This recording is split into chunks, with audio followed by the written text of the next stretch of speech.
హత్య రాజకీయం political turn తీసుకున్న రాజలింగమూర్తి మర్డర్ కేసు భూతగాదాలే కారణమంటున్న కుటుంబ సభ్యులు రేణిగుంట ఫ్యామిలీపై పోలీసులు కేసు నమోదు.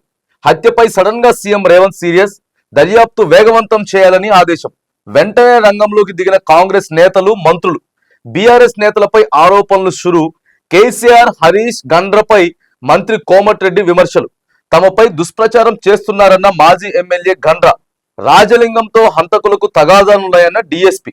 సాయంత్రానికి బీఆర్ఎస్ నేతలపై మృతుడి భార్య సరళ ఆరోపణ.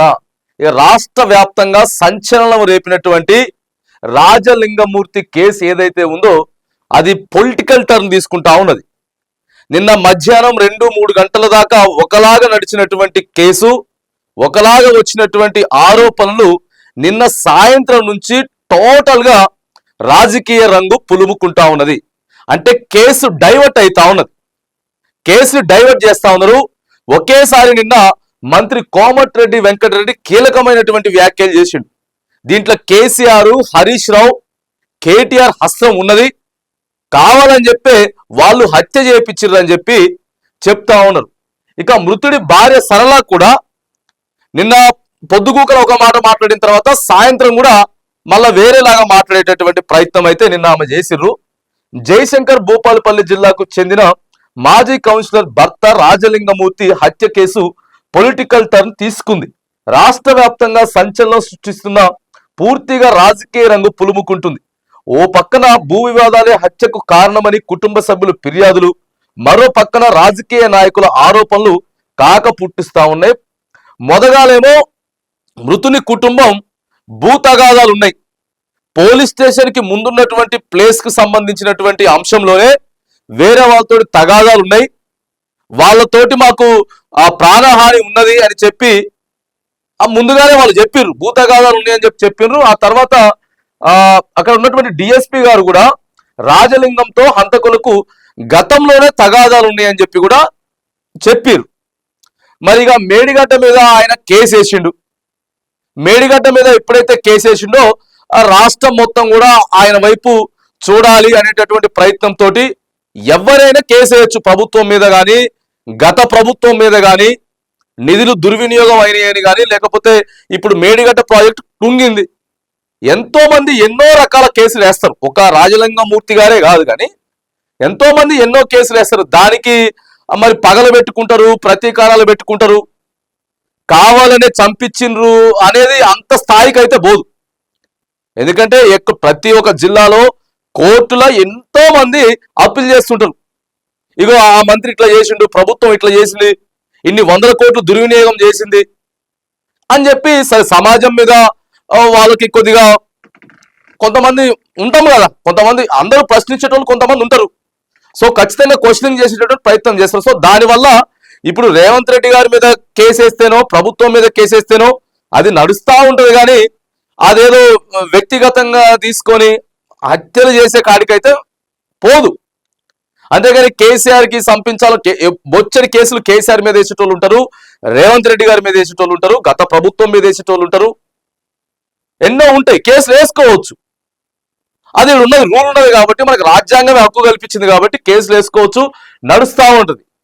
అంతేగాని రేవంత్ రెడ్డి మీద కేసు వేసినంత మాత్రాన రేవంత్ రెడ్డి అంత పరువు పోయింది, ఆయన ముఖ్యమంత్రి పదవే పోతుంది అనేది అవన్నీ అసలు అది కానే కాదు.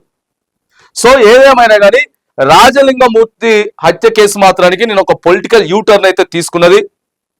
రాజకీయ రంగం పులిమి అంటే డైవర్ట్ చేస్తా ఉన్నారు. ఫస్ట్ లా అండ్ ఆర్డర్ ని కాపాడాల్సింది పోయి ఎన్నో హత్యలు జరుగుతూ ఉన్నాయి. షాద్ నగర్ లో జరిగింది మొన్ననే హత్య, నడి రోడ్డు మీద నరికిర్రు. జగిత్యాల జరిగింది, ఆడ నరికి పడేసిర్రు. మొన్ననే మేడ్చల్లో జరిగింది, ఆడ నరికి పడేసిండ్రు.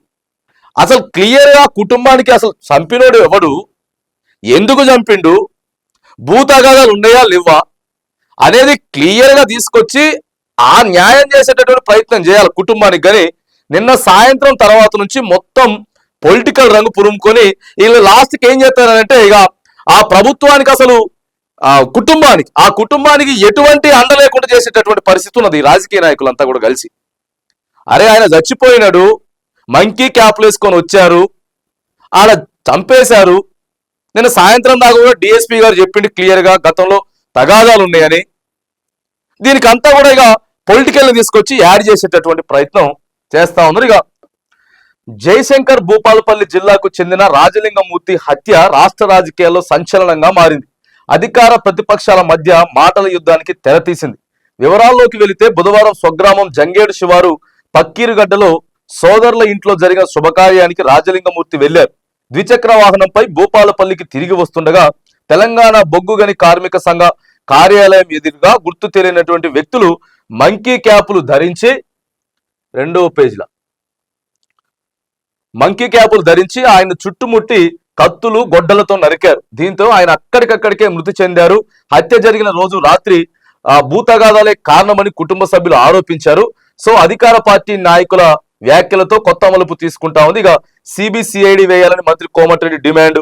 హత్యతో నాకు సంబంధం లేదని చెప్పి గండ్రా చెప్తున్నాడు మాజీ ఎమ్మెల్యే. మా అన్నకు 20 మంది శత్రువులు ఉన్నారని చెప్పి వాళ్ళ అన్నదమ్ములు అక్కజల్లని చెప్తున్నారు. ఇంకా బీఆర్ఎస్ నేతలపై రాజలింగం భార్య ఆరోపణలు కూడా నిన్న సాయంత్రం నుంచి ఆమె రాసినటువంటి పిటిషన్ కూడా సోషల్ మీడియాలో నడుస్తున్నది. గతంలో ఆమె రాసిన పిటిషన్ మరి భూతగాదాలు అయితే ఉన్నాయి, పోలీస్ స్టేషన్ కి ముందున్నటువంటి ప్లేస్ కి సంబంధించినటువంటి అంశాలే ఉన్నాయని చెప్తా ఉన్నారు. కాబట్టి రైట్ వేయాలి, సిబిసిఐడి వేయాలి. మంత్రి కోమటిరెడ్డి గారు ఖచ్చితంగా మీ ఆధ్వర్యంలో వేయండి. ఆ కుటుంబానికి ధైర్యం కల్పించండి, భరోసా కల్పించండి. అంతేగాని మొత్తం రాజకీయ పరంగా దీన్ని పక్కకు నెట్టేసి ఎటు కాకుండా ఆ కుటుంబానికి ఆగమాగం చేయకండి. ఎవరెవరైతే నిజంగా చేసిర్రో తేల్చండి బయటికి. నిజంగా కేసీఆర్ కేటీఆర్ చేపించిండ్రా, లేకపోతే భూతగాదాలు ఉన్నాయా, అసలు చేసిన వాళ్ళు ఎవరు, వాళ్ళ ఫోన్ డేటా ఏంది, అంతకుముందు ఎవరిని కలిసిండ్రు, ఎవరెవరితో మాట్లాడిండ్రు, ఈ మొత్తం డేటా అయితే తీయండి ఖచ్చితంగా. అంతేగాని ఏదో పైకి ఒక 4 మాటలు చెప్పేసేసి ఇలా దులుపుకునేటటువంటి ప్రయత్నం కాకుండా ఒక నిండు ప్రాణం ఆడ పోయింది కాబట్టి ఆ కుటుంబానికి మీరు భరోసా కల్పించండి. మరి ఎవరెవరైతే ఆడ ఉన్నారో, చంపిన ఉన్నారో వాళ్ళకి కఠిన శిక్ష పడేలాగా ప్రభుత్వం ఖచ్చితంగా కుటుంబానికి న్యాయం చేయాలి.